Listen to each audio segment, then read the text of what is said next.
So that was the problem with Morsi. It was not, frankly, that he was a good president or a bad president in terms of efficiency.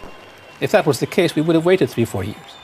The problem was he wanted to govern as only one political trend in Egypt and wanted to change the face of Egypt in that sense. What we're seeing all over the Middle East,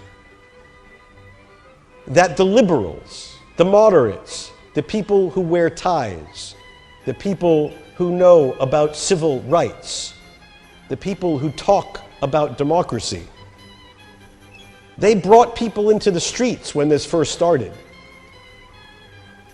But they're horrible organizers of political parties. They have no experience.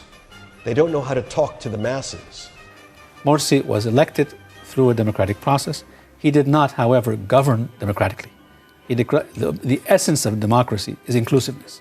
You need to include all the people to feel that they are nationals of the country, even if they are in the minority. In the long run, maybe democracy, real democracy, the democracies that don't fight each other, democracies that take care of their own people, democracies that recognize that investing in the human capital of your people is more important than the demagoguery we're seeing in the streets of Egypt today. Maybe that will come to pass. And that's certainly our goal and certainly our hope. I know Europe does not need me to remind them of democratically elected leaders who did not turn out to be Democrats. But I say this respectfully. We need to learn from our mistakes of our friends. When anti-West, anti-peace, anti-Zionist, anti-American leaders emerge after moments of great hope and optimism, as we saw in Cairo, we will see. The problem with the last time, with President Morsi's election, wasn't that he was a good or bad president. Every country has good or bad presidents. There were two problems. One, we did not develop a constitution that reflected the people of Egypt. It was done basically by Islamists. So we didn't have checks and balances in our system, where if you elect a good president, he uses the checks and balances to the utmost. If you elect a bad president, the checks and balances control him. The Salafis in Egypt are participating now in the political process. They've joined what we call the Committee of 50 to establish the constitution, and I hope and encourage them to participate in that process.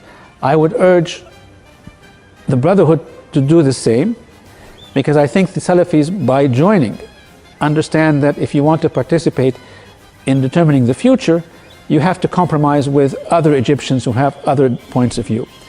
President Morsi, without a good constitution, was trying to lead the country towards an Islamist face of Egypt. Islamists are part of Egypt, but they're not the complete face of Egypt. That was the problem. We need to find a place for Islamists in our system. But what I'm talking about are new Islamists, those who believe that they can pursue their goals, but they also respect that there are others, Egyptians as well, who have different opinions. Morsi was elected through a democratic process. He did not, however, govern democratically. The essence of democracy is inclusiveness. You need to include all the people to feel that they are nationals of the country, even if they are in the minority. Minority nationalists, be they Egyptian or Russian, does not mean they are not Egyptian or Russian any longer. If we and we will, put together a good constitution, it will not make a difference let me be precise, it will make a difference who you elect, but it will not change the face of Egypt. If we put together a secularist candidate, a middle-of-the-road candidate, or even an Islamist candidate, he will be governed by the Constitution.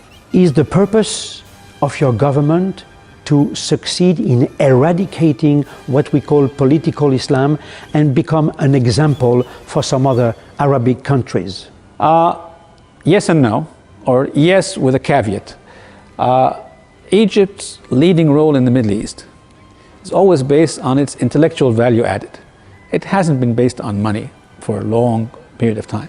We have been the source of arts, theater, intelligentsia not the only source, but the major source in that. And that's frankly how we can lead the region again. I very much agree with how you asked the question. We want to be a model. We will not promote our views and force them on others, but we want to lead by example. My own view is that will be at best 10, 15 years down the road. And our great challenge is how to survive that period and how to help those countries pass through what I fear will be a dark moment of Islamist governance or certainly Islamist influence until maybe, just maybe, they emerge in a more enlightened way.